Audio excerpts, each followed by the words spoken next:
ছাত্র সমাজ যখনই রাজপথে নেমে এসেছে কোনো একটা ন্যায্য অধিকার আদায়ের আন্দোলনে, তখনই তাদেরকে বিদ্রূপ করে বা কটাক্ষ করে সে বলতো যে তোরা বাংলা ছেড়ে দে।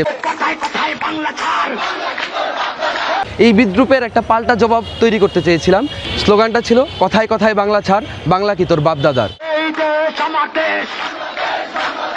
ছাত্র সমাজ যখনই রাজপথে নেমে এসেছে কোনো একটা ন্যায্য অধিকার আদায়ের আন্দোলনে, যখনই জনগণ তার কথা বলার জন্য রাজপথে নেমেছে, তখনই তাদেরকে বিদ্রূপ করে বা কটাক্ষ করে সে বলতো যে তোরা বাংলা ছেড়ে দে বা বাংলা ছাড়ার হুঁশিয়ারি উচ্চারণ করতো।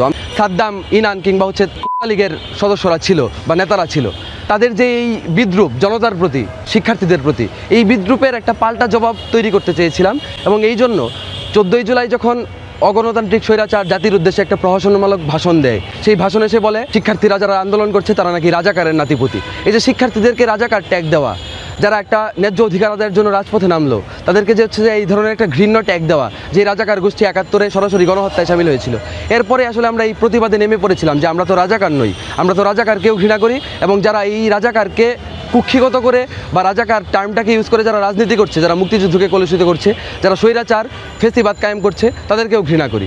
এই জন্যই তখন একটা পাল্টা জবাব তৈরি করার প্রয়াসে এই স্লোগানটা তৈরি করি আর কি। স্লোগানটা ছিল কথায় কথায় বাংলা ছাড়, বাংলা কি তোর বাপদাদার। আমরা মনে করি বাংলা আসলে কোনো একক দলের, একক নেতার বাপদাদার সম্পত্তি নয়। বাংলা এই ভূখণ্ডের সকল মানুষের। জুলাইয়ের পরেও যাদের কথা ছিল জুলাইয়ের পরে আমাদেরকে একটা জনতার বাংলাদেশ দেওয়া, তারা সেই জায়গায় আমাদের সঙ্গে বেইমানি করেছে, আমাদের শহীদের রক্তের সঙ্গে বেইমানি করেছে।